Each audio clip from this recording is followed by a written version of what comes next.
Hi, I'm Anna, one half of AutoSave. Welcome to our channel. The demo for Triangle Strategy was out on the Nintendo Switch eShop last month, and now the release date for the game is right upon us, March 4th, 2022. Triangle Strategy is one of the games I've really had my eye on. It was included in my 2022 Most Anticipated Video Games video, and if you'd like to watch that, I will include a link to it in the description. And now I would like to present to you my first impressions of Triangle Strategy and answer the question, will I be buying? Taking up maybe 2 to 3 hours worth of time, the demo for Triangle Strategy covers the first 3 chapters, the prologue of the story. I went into the demo with 0 expectations. I've never experienced the HD 2D style for myself, and as for tactical RPG experience, I can only call upon the Fire Emblem games for compare and contrast. For the sake of this video, I'm going to connect my impressions under a few umbrella categories. Categories being Serenoa, speed, and story. Serenoa Wolfheart is the main character. He is the son of a beloved lord, and the values of House Wolfheart have been distilled in him. He only hopes that he can be worthy of the love and loyalty the people have toward his father, as well as one day also garnering the respect of Glenbrook's King Ragna.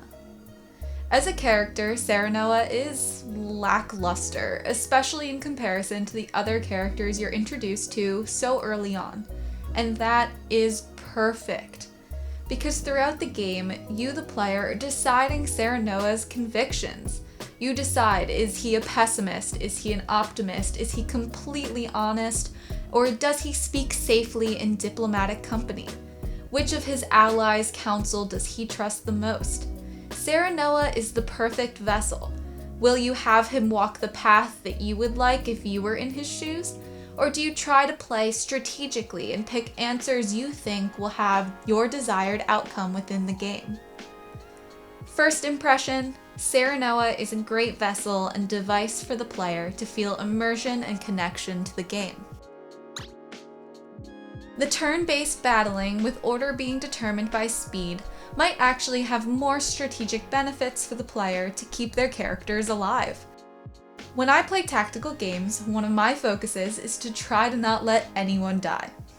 You want every character you like to gain the experience points they need and to not fall behind, because depending on the game or the difficulty level, you don't know if there will be more opportunities later on for that growth to be obtained. With all the characters taking their turns in line according to their speed, it might open the player up for some beneficial quick thinking strategies. Instead of moving all of your units at once and crossing your fingers when the enemy's turn comes around, you don't get decimated by a fatal flaw in your strategy, you can move in relation to the thoughts of the enemies almost inch for inch. Now again with the concept of speed, the battles are pretty quickly paced, excluding your time period of decision making.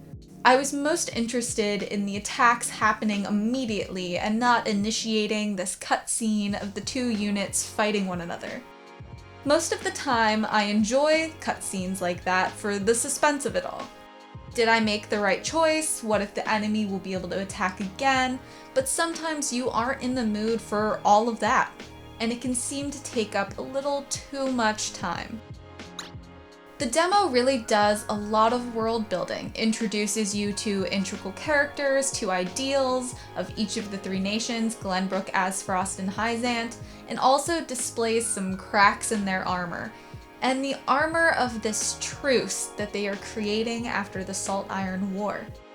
Will their attempt at a joint mining operation really benefit all equally? And what does it do to our main character, Serenoa, to realize that he is a disposable pawn of his homeland for the sake of a weak peace?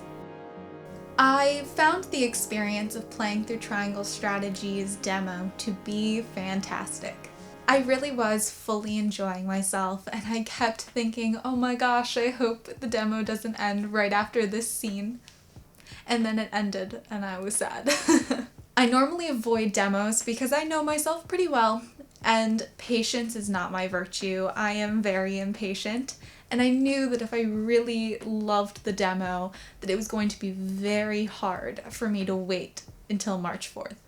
The demo really did push me over the edge into complete excitement, high expectations, and I really can't wait to get my hands on a copy of this game. If you aren't sold on whether or not you're going to buy and play Triangle Strategy, I highly recommend checking out the demo. It gives you a really solid chunk of time in the world that has been created with the characters and with the gameplay mechanics. And all of your data from playing the demo will be saved, and so you don't have to replay that part unless you want to. Okay, it is March 4th, and you know what that means. Triangle Strategy is here, and I am hopeful and excited that the experiences I had in the couple hours of gameplay from the demo will be a true reflection of the rest of the game, and I can't wait to let you guys know what I think.